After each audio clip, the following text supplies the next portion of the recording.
Welcome to Corpse Club, the official podcast of DailyDead.com. I'm one of your co-hosts, Jonathan James, and today I am joined by Derek Anderson.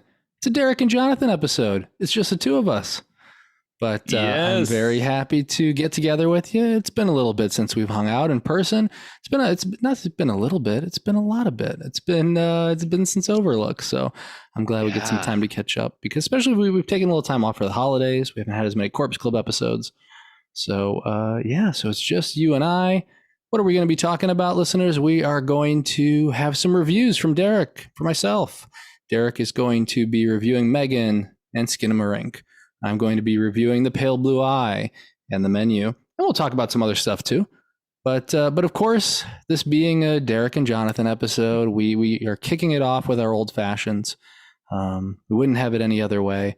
So I always mention, I think one of the first times Derek and I hung out, it was at Comic-Con. We were at the Marriott Hotel, and we spent many a night with a bunch of our other friends as well, but many a night with their wonderful fashions over there.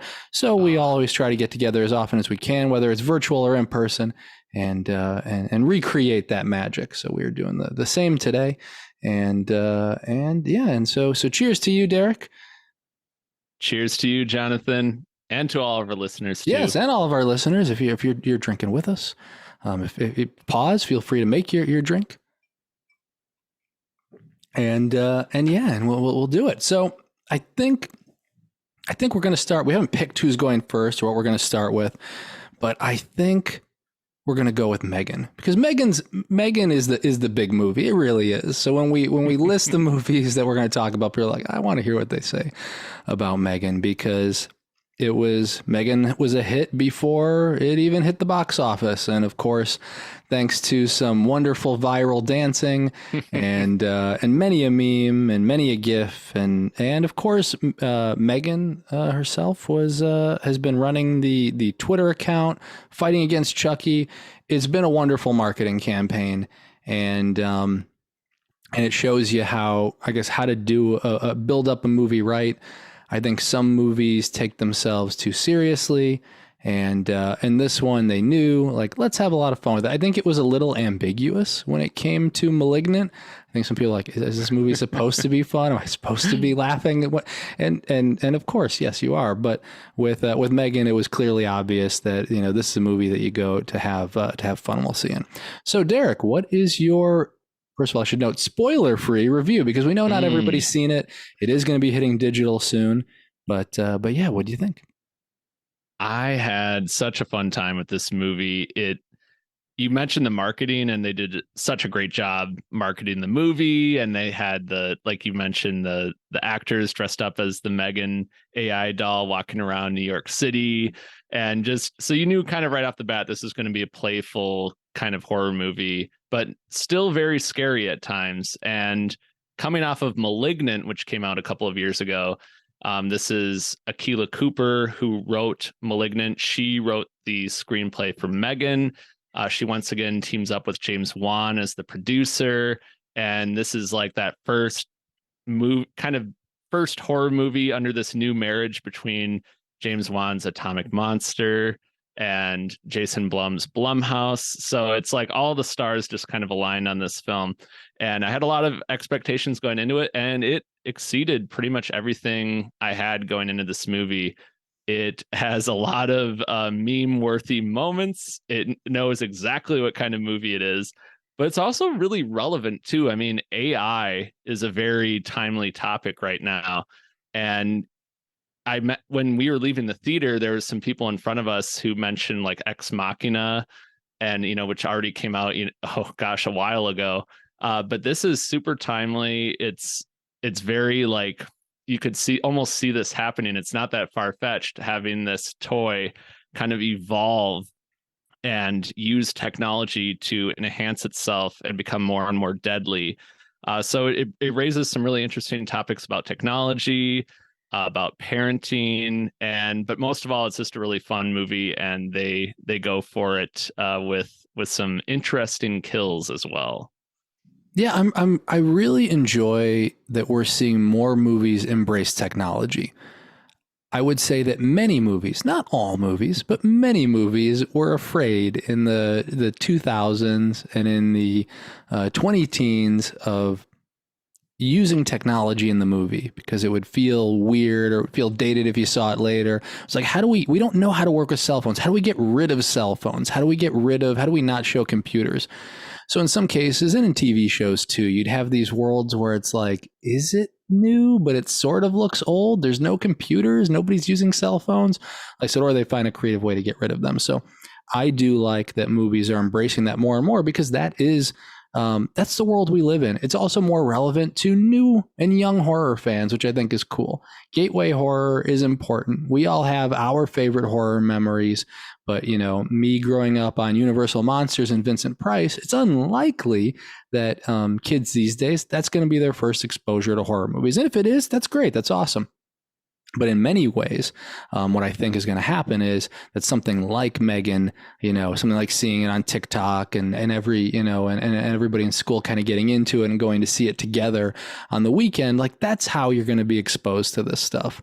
And so it's dealing with more relevant topics. And because AI, as you mentioned, is huge, there is a discussion probably every second right now on Twitter about AI, whether it's AI generated images or whether it's AI generated lyrics. I just read something about, and I don't know if it's real or not. I didn't look at the source. I looked at that right before, Tom. But apparently they were doing an AI test against Marines, where it was to try to identify the humans, and the goal was for the Marines to stop them. And they did. The Marines did figure out how to defeat the AI. And what they figured out in the end was they had to stop acting like humans. That the AI was expecting them to look and act and walk like humans. So the Marines hid under like cardboard boxes. They were doing like Kirk roll somersaults. And so they have defeated the AI temporarily. But we know as we continue to advance, and now the AIs learn to expect humans to somersault and hide under boxes, they're eventually going to get smarter. So I feel like we're not too far away from a M3GAN world. Yeah, that's, there's a lot of interesting discussions within the movie too about what is ethical with AI. You have Allison Williams, who's playing the character of Gemma, who is this technology wizard working on creating like an AI. It all kind of starts out as like this toy for kids, like the next ultimate like Cabbage Patch doll kind of character that they can hang out with. But instead of just having like those 10 responses that are programmed inside the doll, like it evolves to like each child's needs, and then it almost replaces the role of the parent to where the child doesn't even, like, they're being parented by the toy. And Allison is playing this character who she's the aunt to her niece who has to kind of take over that parental role in her life. And she's like, well, the toy will parent her instead. And then at first it's great because now she has more time to work on her, deadlines in the lab and that kind of stuff. But then she's like, oh, wait a minute, like, my niece will actually get withdrawal symptoms if I take the doll away because they become so dependent on that technology. So it's interesting, some of those discussions that they bring up in the movie. Yeah. And it's kind of fascinating too, because these same discussions that we're having now, and obviously like social media and computers, I think kind of have a deeper impact. And there are studies that have kind of shown the impact things like social media, like Instagram and whatnot, have on people's brains. But a lot of people felt that TV was doing the same thing. At the time, it was like, people are instead of people parenting, they put their kids in front of the TV. So it's kind of interesting to see that kind of echoed through time. But yeah, it's like I said, it's definitely relevant, and it's doing huge box office numbers. Seems like a lot of people are having fun with it, and there's going to be a sequel. They already announced a sequel, M3GAN 2.0. We have to wait a couple of years, 2025, I believe. But yeah, it's exciting. It's exciting. I think, you always think of like a doll movie, you immediately think Chucky. And obviously Chucky is kind of on that whole nother level of icon. And, it's really earned that status over the decades. But I feel like M3GAN could really have that staying power, especially just the personality that she has. It just feels like it has that Chucky potential. So I'll be really curious to see where they go with it. And, I kind of want to revisit Malignant now too, because I wasn't as in love with Malignant when it first came out, and It's then so good. the more we've talked about it, and now, I think Akilah Cooper, like with this screenplay, I mean, I think she's just really tapping into like that bizarre type of horror that Yeah. I'm really into, and I think now I want to go rewatch that, and I'm just really excited to see all the other stuff that she does next too, in addition to M3GAN 2.0. Yeah, Malignant was just like, you could just see how much fun they were having with it. And I know it wasn't everybody's jam, but that police station, like throwing the chair at the end, like it was, the movie was so great. There's so many great scenes in that movie. It was just like, and like only James Wan could make that. And not because he was the only one involved. He said Akilah Cooper, obviously had co-written it, if I'm not mistaken. But most studios would not have given the money to have this movie made. That's what it is. And so I'm always amazed the movies that kind of sneak by, because I don't know, this is starting to become the norm for like young horror fans now. So I'm glad that they see movies that are kind of out of the box. Mm-hmm. But I think we had this stretch of movies when we were teens or in our 20s that were just, for me, like when I think studio, I just think carbon copy. I think like, sorry if anybody worked on these movies, but I think like the Fog remake. I think about things where like Tom Welling. No. I think about things where they were really, kind of cash-ins, and so they used the name, but they didn't, they really didn't make anything that kind of stood the test of time. But that's not what we're getting these days. We're not getting these, we're not getting remakes. We're not getting prequels. We're getting, and we are to a degree, right? But we are getting these original movies as well, where you can see like a Barbarian or Smile or Malignant or M3GAN they're coming through. Like it's really cool to see. Absolutely, yeah. So before we wrap up your thoughts on M3GAN, what would you give it out of 5? I think I would give it a solid 4 out of 5. I think it, apparently there is like an uncut, more bloody version on the cutting room floor. So maybe one day we will see like the R-rated version of M3GAN. But honestly, like I think they get the job done with this PG-13 theatrical cut. And I think they just really, they hit every nail on the head as far as like a fun horror movie goes, and it's still got a lot of high stakes. It's somewhat so bizarre, but also very grounded with the familial elements that they're dealing with, that it just really works. And I think they've really tapped into something. I don't want to say it's like an instant classic, but I think this could be the start of a really long franchise. So definitely a solid 4. And I'm already looking forward to the sequel, which could only be 2 years away. So looking forward to it. Yeah. And in other killer doll news, Chucky was renewed for season 3. So yes. I think that was some great news. And I have not completely finished season 2. I was behind on it, catching up. I am on episode 5. Hey, same with me. Yeah, I'm on episode 5, and I've been really loving where they're going with it. I am a late Chucky convert. I like them, as I've said many times before. I like them occasionally. I watch them a little bit. But then as we started getting into Curse and Cult, and I'm like, and they're continuing the mythology, and then of course the TV show, and I've just been, I love it more and more, and I love to see what Don Mancini has really done with the show, and just building out this world, and with Glenn and Glenda, and some of the other storylines, which I don't want to spoil, but it's been really cool where they're taking it, and definitely some unexpected twists and turns. Yeah, I also have had. I've had kind of a love-hate relationship with the franchise, not because I haven't liked it, but just because I was kind of traumatized by Chucky as a kid. From on past episodes, we've discussed how my uncle babysat my sister and I by putting Child's Play on in the background and Tremors and all that good stuff. So I was very scared to watch Chucky for the longest time, but just seeing what they've done with the series and bringing and the recent movies, and actually continuing like one constant thread of a story and all these different characters without jumping into 5 different timelines. It's been really, really cool to see that play out. And I'm loving the kind of that Hogwarts style school for troubled children that they're in with the nuns and everything in this season. It's really fun to see like Chucky in the world of like the of like a school like that. So it's having the religion aspect to it and the Catholic faith, and then Chucky coming into that. It's been a really interesting kind of clash there. Yeah, I went to Catholic private school, so it brought back some memories. I had a uniform. Oh, wow. Okay. Yeah. Was it like Hogwarts too, or was it not that like Gothic style? It wasn't that Gothic. It wasn't. Okay. Yeah, it definitely wasn't. And it wasn't exactly like, it wasn't like I was sent away. So there obviously are some differences there, but yeah, I think one of the funny things, and it's a bit of like movie, as I usually say, movie magic, in this case, TV magic, which is like all the things that are going on, and it's like nobody has any clue.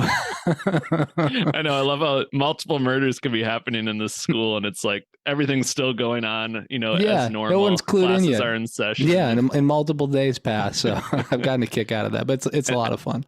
It's fun too that they brought Devon Sawa back too to play his third character on the series in 2 seasons. It's really fun that they were able to do that. Because we haven't finished it, we don't know what happens, but I hope he dies at the end of this and they bring him back as another character next season. It feels right. At this point, I just want that as like a running joke that he just plays a different character, and they're always like, he kind of looks familiar, but yeah, and I think I think that's going to happen. That's where I think it's going to go. But yeah, we'll talk about the movie that I had seen, The Pale Blue Eye. It's on Netflix. It's another January release. We got a lot of January releases. January used to be a big time for horror movies, and I say big time for horror movies, but it was like 1 or 2 horror movies, and they weren't really all that great.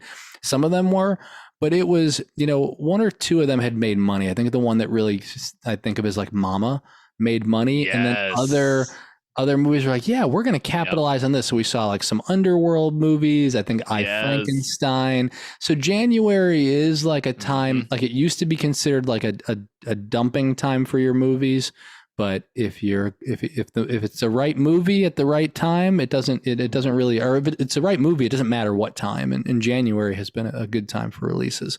So The Pale Blue Eye, it is an Edgar Allan Poe mystery that features Edgar Allan Poe. It stars Christian Bale as Augustus Landor. And so he is not Edgar Allan Poe. You might think that he'd play him, but Christian Bale is essentially an investigator who goes to West Point to try to solve some murders. And at this point in history, Edgar Allan Poe was at West Point. So this fictional tale was kind of able to like mix the two. Well, like, what if there was an investigation going on, and what if this stuff was happening while Edgar Allan Poe was there? So you have Harry Melling, who's playing this, Edgar Allan Poe, this young Edgar Allan Poe. He's a cadet, and it's really interesting. It is, I will say, the movie is definitely a bit slow, and that's fine. It's more of a character piece. But I'd say for people that are looking for something snappy, this isn't it. This is a period piece. This movie takes its time. But I think, even though I don't think every piece necessarily comes together cohesively, Christian Bale almost always delivers the goods. He does here as well. He's great. But Harry Melling as Edgar Allan Poe, what an incredible performance. You have all these other actors. You got Gillian Anderson. You got Toby Jones, who's in everything. And Harry Melling steals a show. And he really, really, really does a great job as Edgar Allan Poe. I want to see more movies with him because he does such a wonderful job playing this character. And yeah, so I would say, and Robert Duvall's in the movie actually as well for a minute. Whoa. Yeah. He doesn't have a big role. It's really just a cameo. But anyway, so you have all these different. So it's a whodunit. Like I said, that also features Edgar Allan Poe. There's some twists and turns, and like I said, I think overall I was really happy with the movie. And again, I think mostly because of the performances. What I will say is that it doesn't necessarily feel like everybody's kind of playing in the same movie. Some of the characters maybe are a little underdeveloped, or maybe some of the characters are overplaying it. I won't say who. You'll see if you see it, or you'll know what I'm talking about. But I think that, again, it is worth it for this Edgar Allan Poe performance. It's just fun to see, like I said, to see these characters in this world and to see it unravel. And even though some of it may be predictable, I don't think everybody will predict everything that happens. And even though it takes a little time to get there, I think for me, it was definitely worth the journey. So I will give it like a solid 3.5, but it's on Netflix. So if you got a Netflix subscription, it's not costing you anything extra anyway. Yep. And so I would recommend checking it out. This is awesome because I was aware this movie was coming out, but I actually was watching a local like news TV program called Twin Cities Live here in Minnesota, and they interviewed Christian Bale, they interviewed the director, and Bale also produced this movie too, because he started to get into producing in the recent years. But it just looked gorgeous. Like the clips I saw, the production design, the costume design was just like, man, it takes you back to that 1800s just setting, and the costuming was and kind of those classic like cadet uniforms and everything at the military academy. It just really made me want to watch it just to kind of immerse myself in that world. And then they definitely transport you there. That's cool. Yeah, because I don't know, there's something about that. Like I feel like I was just watching Bram Stoker's Dracula, and it's like costuming and production design just goes so far into like CG is amazing too, but just those details can go so far into bringing you into that world. And I remember I was a fan of the John Cusack movie, The Raven, that came out like 10 years ago. Yeah. Like I just love movies about Edgar Allan Poe. And I think, I think we sometimes forget how much he's influenced like everything. So much of horror, even today, is influenced by him, whether directly or subconsciously. I mean, his fingerprints are on a lot of things that people have worked on for years. And this is an interesting slice of life, though. Like his cadet years, I didn't even really realize that was a phase of his life. So to kind of get like a different angle on his personal life too, that sounds really interesting. Yeah, I think they do, like I said, a lot of interesting things here. Like I said, I don't think it all comes together 100%. So I definitely can imagine. Like for me, I enjoyed it through and through. I know some other people that have seen it that were like, hey, like I tapped out, like it was a bit long. I get that. But like I said, I think it's worth it. To me, what I compare some of these things to, it feels like a stage play. And I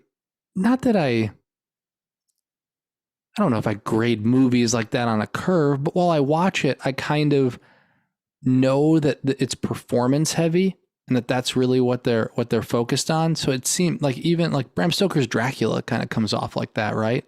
Yes. And so kind of seeing the character work and kind of focusing on that, or like you said, the sets and the costumes and, yeah, like I said, it really came together for me. So yeah, so like I said, that was a good one, and I was glad I saw it. And it again another January release, but we're moving on. We're moving right on, and I haven't had a chance to check out Skinamarink.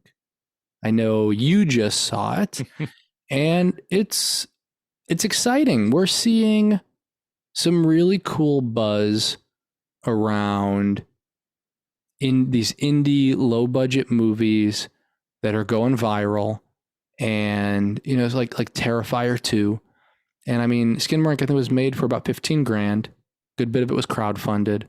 Some of it was raised in other ways. It sounds weird. It sounds like there's something shady when I said it's other ways. I just don't know what they are. There's nothing wrong with it. I don't know if it's credit cards or what. I don't remember the details. I just want to say in other ways.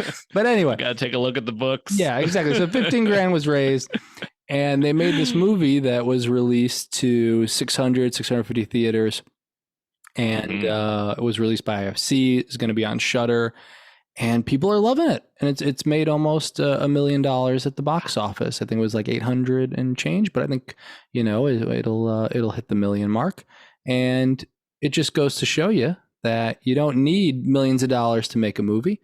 You can crowdfund it, and whether you're crowdfunding hundreds of thousands like Terrifier, or whether you're crowdfunding, $15,000, that you can still put something together. You can get the eye of a distributor, and you can get out there, whether it's via streaming or in theaters. You can get there in front of horror fans all around the world. So I think it's a pretty cool story. I haven't had a chance to see it yet. I'm excited to see it, but I know you have. So why don't you tell us a little bit about it? Spoiler free, of course. Oh yes, put it out for our listeners. I mean, this is one where spoiler free. I don't even know if I could absolutely spoil it because I'm still processing what I just watched. Just because it is a very experimental type of film, but in a really ambitious kind of way. So this is one, like you said, it's been playing in select theaters across the country. My friend Corey actually was like, "Hey, it's playing at the theater down the road from us," and I'm like, "Really?" Like I couldn't believe it. So I'm like, "Okay, that's that. Yeah, let's go check it out." And so we actually were in a theater. It was a smaller theater, but I would say it was about half full. So I mean, there was some people were showing up for some very experimental, low budget horror. But if you're looking for like Paranormal Activity, it's not that. This is very. It's the same kind of spirit, but it's very experimental. Just in the framing of the shots, you're going to be looking at a lot of ceilings and floors, and never like the camera's kind of always intentionally off of the characters just enough where you can never quite see what's going on. But that kind of adds to the creepiness of it. It's almost like if they, I guess it's almost like if they filmed the entire Blair Witch Project like in the cellar, like when you get to that level of the movie and it gets really weird and creepy, but that's like the whole movie. So it's very, very experimental, but in a very interesting and eerie way.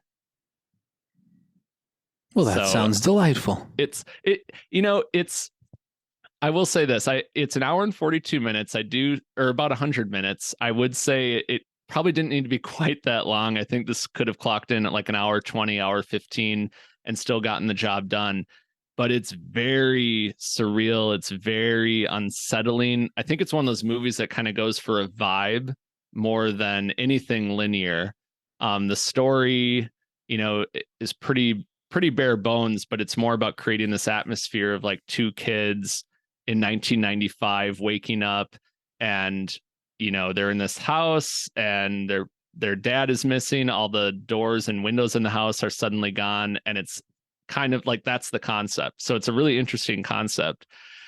I think that it does some really creepy things that I wish it had dived a little bit more into, because there's one scene in this movie that is hands down one of the creepiest scenes I've ever seen in any movie, like where it just really freaked me out in a way that I haven't been freaked out in a long, long time.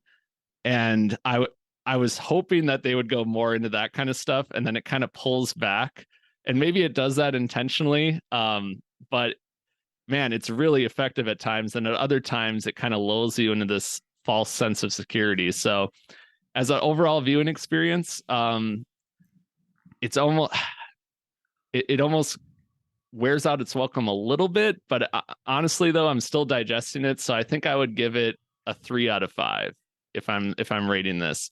And it's one I don't know if it's one that I don't know if I can quite recommend, but if you like very kind of unsettling found footage, that Blair Witch style, which I love, I think you'll find something to enjoy in it. I just don't know if you'll enjoy the overall experience, but I admire the director Kyle Edward Ball for making it. And I will say, if you watch the Backrooms like videos that are really popular right now, that's what it sounds like. Yeah. Yep. It's like a feature length version of that, which I love those, but those are like 10 minutes and this is an hour and 40 minutes. So it just takes some getting used to going for a ride that long.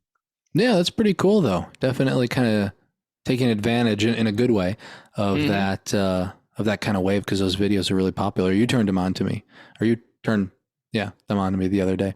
And those are pretty creepy. And those are just like, hey, like I'm in this never ending basement, or I'm in this never ending office complex. And, and it's interesting because that kind of taps into fear that maybe isn't as explored as it should be, because People it's interesting. I have a recurring dream at a location where I open a door, I'm in a room, and then I open another door, I'm in another room. It's just like you can't get out. So I think there's this like, at least some of us have this like, like recurring dream or thought about, hey, I'm in somewhere I can't get out of. And so I think it's pretty cool. And congratulations to everybody involved on that, because it's awesome when a movie like this can be made and at such a small budget and get out there in front of people. And it's really inspirational. Absolutely. Yeah. And even though not every even though I wish it had kind of, taken a left turn when it took a right turn, I still really admire, them making this movie in the first place and finding an audience and actually getting into theaters. So I think, it's one that I think would be interesting to watch at like midnight as opposed to like a 7:30 screening, just because I wonder like if you have to be in a certain headspace for some of that to kind of that uneasiness to creep in.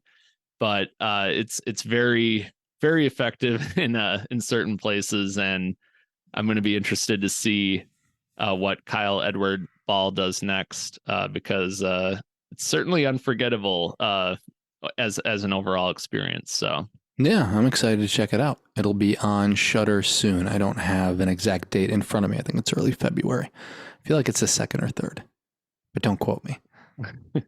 Coming up quick though. But yeah, what a start for indie horror though in 2023. Yeah, after coming off of like Terrifier 2 in 2022. So it's cool to see these movies kind of blow up in theaters and find an audience and make some money for everyone involved before heading to streaming. Yeah, and I think it shows how much of an audience is there and how much of a hunger there is for new horror. So I think it's awesome. Mm-hmm. Yeah, and I want to talk about The Menu. I had a chance to see it finally. I was pissed off.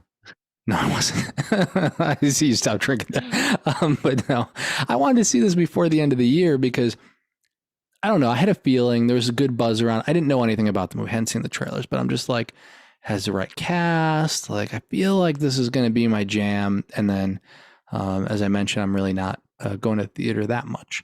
And so, especially during the holidays, just want to visit family. So we stayed away from going out. And then it came to HBO Max. This will be on my favorites list. Spoiler warning. Just for that, I won't spoil the movie.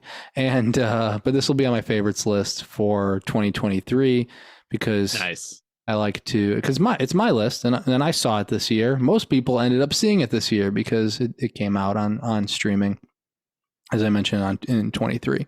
But yeah, The Menu, it's good stuff. It deals with, and I want to give a little intro for anybody who isn't familiar with it, or if you don't know all the details, but there is like this exclusive restaurant and like these exclusive like experiences, whether they want to call it immersive or not. I'll say that, but it kind of deals with foodie culture and I don't know if I want to say like experiential culture, which is about trying to experience something that like not everybody else has, or trying to experience something that's kind of like can be created one time, like experiential art, I guess I should say. And in this case, it is a chef played by Ralph Fiennes who creates, otherworldly food, we'll say, but it's food that really tells a story. And so we have Nicholas Hoult, who is kind of obsessed with Ralph Fiennes, with the chef. His experience, he got the ability to go to one of these tastings, and it's on a private island. You got to take a boat to it. It's kind of like a little bit like Glass Onion. I don't know if you saw Glass Onion, but it's a little bit like the start of that. And we meet all of these characters that are also coming along for a ride and also experiencing this meal. One of them is a famous actor who's played by John Leguizamo. He does a great job in it. And coming off a Violent Night. Exactly, right. And then, and he's there with his assistant. Nicholas Hoult has brought his girlfriend, Anya Taylor-Joy, And no, but there's a mix up. I'll say, because when I say girlfriend, people are like, that's not exactly what it is. But there's a mix up in that the person he was supposed to bring is not her, so that we know there's something going on there. I say this because they reveal this like within the first few minutes of the movie, so that's fine to let people know. But anyway, they get to the island, and it's kind of what you'd expect. It's like, like Ray finds his chefs and the people who are assisting him are really like, they believe in it. They're almost kind of like a cult. Everything's like really timed. Like, we're sitting you down, you're going to have this course, no cell phones, things like that. And he goes into he talks about, what you're about to experience. And I don't remember exactly there are different courses. I don't remember exactly what the course order is, but it's like, we freshly harvested this, it comes from this, and this is how it ties to my life. So everything tells a story. There are food critics there, who he's friends with. And so everybody is there, has been involved with him or is excited to meet him. And things slowly start to change. And it's not exactly what the guests or what the viewer may expect. And it's really cool. Mark Millar, who directed it, and he's coming off of doing a lot of work with Succession, which obviously has been a huge success over at HBO. And he did this one, which is, I think I haven't seen a lot of discussion on this movie, so I'm interested, as more and more people see it, to talk about it. And of course, I have read some reviews. But it's interesting that this really is a dark comedy. I don't know, from some of the comments I've seen, I'm not sure if everybody realizes that, and I know that for other people, like, no, it's obvious it is, but it's a dark comedy, like through and through. Like, there are things in there that are not meant to be taken seriously. And it is produced by Adam McKay and Will Ferrell. Exactly. Too, so. Yeah. So like, this takes place in the almost real world, but there are some things where you're like, well, that's not exactly realistic, but neither is the world. By the time you get through the end of it, you're like, this isn't exactly like real life. This is meant to, and I've also seen some comments, and if you posted, I'm not calling you out specifically because probably a bunch of people said this. I've seen where it's like, well, this movie doesn't really say anything, or there's not much to be said. But from my point of view, and with our role as film critics from time to time, and I said because we share news, we do interviews, we do all kinds of things, but this is definitely commenting on critic culture. And what I think this kind of smartly does is it doesn't go out of its way. And I've seen other work, and there's nothing wrong with it, but there's other work which will go out of its way to attack critics. And I've seen some which you see lesser of that, which may attack or comment on the role of the artist. And I think what this does is a little bit of both. It talks about, the kind of celebrity chef and that culture and the inflated sense of ego. It talks about like foodie or Instagram culture and being obsessed with like having the experience that no one else has, taking that perfect photo instead of enjoying your meal, like when you see the photo of like someone's taking a sunset photo and then they say behind them is 100 other people waiting to take the same photo off the cliff. Yeah, kind of. Yeah, definitely like that. So it's really interesting that this, this definitely has a lot to kind of say about that.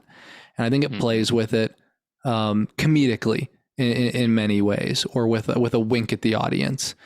But yeah, this is this goes in some unexpected ways. I think it's fun because they also there's just some fun little extras. Like they post like the menu and the different courses, like the text like on the screen.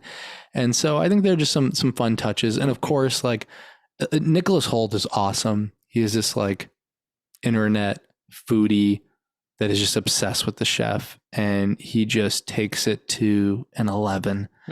His character. Keep an eye out for him in Renfield coming up. Oh yeah, you just want to punch him in the face, but he does such a great job with it.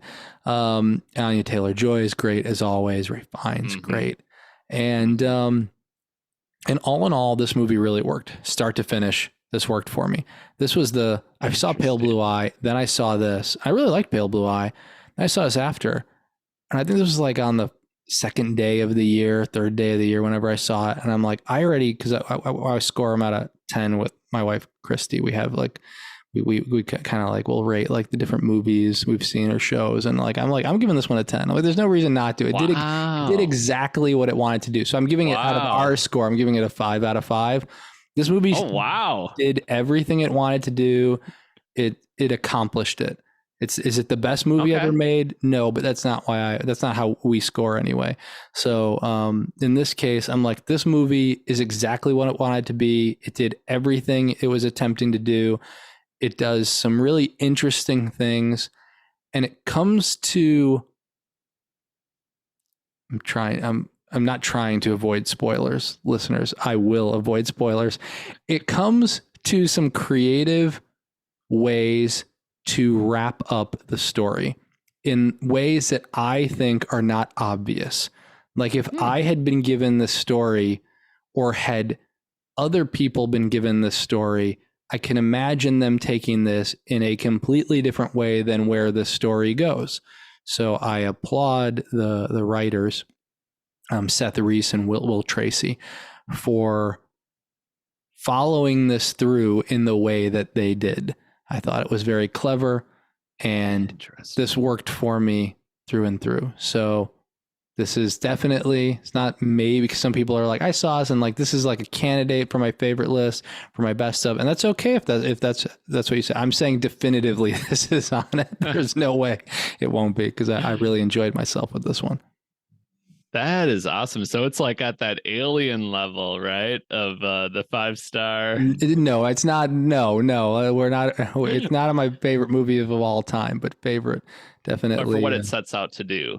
Yeah, this accomplishes what it do. No, Alien is magic. It doesn't hit that same score, but no, this is a great movie, and it's interesting too, because I remember seeing a lot of trailers for this in the fall, and I really wanted to see this, and it's one of those things where everything seems to come out from around Thanksgiving to Christmas, and it's, stuff just falls by the wayside. So I didn't get around to it yet, but I remember I was actually just talking to my friend Corey, who I saw Skinamarink with, and he really liked this movie too.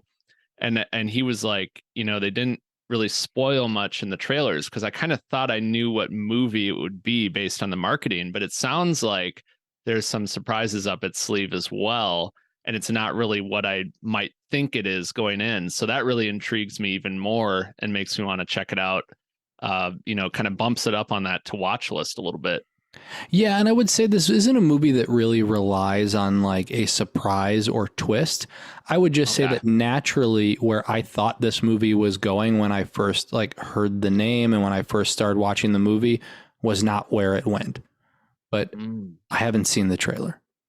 As you know, I'm allergic to trailers. Right. But this was a good one. So yeah, and I think this also streaming too. Yes, it's HBO Max, so yeah, you can watch it. But yeah, I think this also does. It's interesting because it deals with service work, and I think that's the role of service workers and how service workers are treated, differently. And all kinds of different services, not necessarily the food service industry. And I think there are, like I said, there's a lot of commentary. They're playing with a lot of different things here. And yeah, this is a good one. I think this is one that people will be watching for quite some time and talking about. Nice. Well, I'll definitely have to check that out. Gotta see that 5-star movie. Yeah. I was surprised when I was like, really? I'm like, yeah, I'm doing it. Nice. I used to be really stingy with my scores, and I used to be like, I'm only giving unless it's the best movie ever made, I'm not going to give it a 5. And then I over time, and we change over time, and my opinion changed over time with this, and I was like, well, if I enjoyed this movie through and through, and if this movie set out to do everything that it did, why not give it a 5? Like why am I holding a 0.5? And again, other people might do your thing. That's totally fine. But like, if it, like if I have a little picky thing about it, I'd be like, you're getting a 0.5 away, or I'm taking a star away. But yeah, for me, this was a perfect movie in what they were trying to do. Nice. Yeah, and so we had 4 movies we covered, and we're making good progress. But what I did say is, and it's an important thing for me to remember this year, and to remind all of our listeners, is you don't have to catch up on everything. More is coming out than we can possibly catch up. Derek and I were just talking about it. You don't need the anxiety around it or the pressure. No. It's nearly impossible if you have a full-time job to also play every video game, see every movie, see every TV show, read every comic book, read every novel. You can't do it. So we got to pick and choose. And that's an okay problem to have. I mean, yes, there's, before it used to be like, oh, well, we could see everything or experience everything to a degree, right? Even then, it was probably years ago. It was not entirely possible, but at least it felt like it. But now it's constantly like, I'm behind. I want to see this, but that's okay. Mm-hmm. That is okay. There are some good things coming up that I'm looking forward to, though. So I'm really looking forward to Renfield, really looking forward to Evil Dead Rise. I know we talked about some of these already, but I am looking forward to them. Yeah. And before I forget, having nothing to do with upcoming releases, I do want to let our listeners know that a Corpse Club listener is helping us with a little bit of a giveaway. So I don't want to forget before we do our closing, but yeah, we have some digital codes to give away. And so for any of our Corpse Club listeners who are listening, because you wouldn't be doing anything else, we have Fright Night, we have A Quiet Place, we have Friday the 13th, the original, Poltergeist, the original, and Event Horizon. And I guess I could say Fright Night, the original too, right? Because there's a remake of that. So yeah, so we have digital codes to give away for all of them. I would say that usually because of the restrictions, this is probably US only. Because they're R-rated, it's 18 plus. It has to be.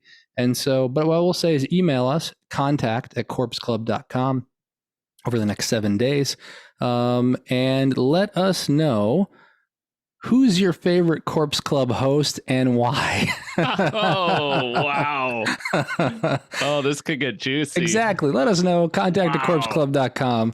Our favorite answers, and we'll say maybe we'll say some of them on the air, but some of our favorite answers we will give a digital code to. If you have a preference on any of the movies that we mentioned, make sure to list them. And thanks again to our anonymous Corpse Club listener for the digital codes. We appreciate it, and we're happy to give them away. So thank you. Yes, thank you very much to that anonymous listener. And a lot of good. That's 5 solid films right there. I think there's something for everybody in that mix. I want to hear. I want to hear some of these comments too about favorite hosts. Yeah.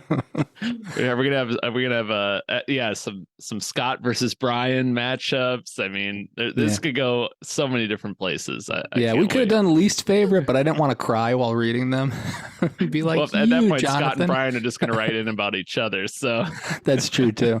That's true. But they are not. They are disqualified as we go over our terms and conditions. You cannot be a Corpse Club or Corpse Club host, Daily Dead writer. You are excluded. So yeah, and I think with that's all we got. We are done. This episode is over. We got through our reviews. We turned you on to some new movies, Corpse Club listeners, and we will be back with a new episode next week. We want to thank Brian, our engineer, for helping us out each and every episode, and we always want to thank our listeners, especially those of you who have signed up for a Corpse Club membership. We keep doing this because of you and all of your support. Make sure to visit corpseclub.com. You can check out our episode. You can check out our backlog of episodes. You can sign up to become a member. Don't forget to rate and review us on Apple Podcasts. Every rating and review helps. And if you want to find us on your favorite podcast provider, we should be there. SoundCloud, YouTube, Amazon, Spotify. If we're not on your favorite podcast provider, let us know. We'll add ourselves if we can. If you want to get in touch, you can reach out anytime. We are at Corpse Club. Contact at corpseclub.com. On Twitter, we're at Daily Dead News. We're at Corpse Club. And on Instagram and Facebook, we are under Corpse Club as well. Thanks again for listening. And until next time, stay scary.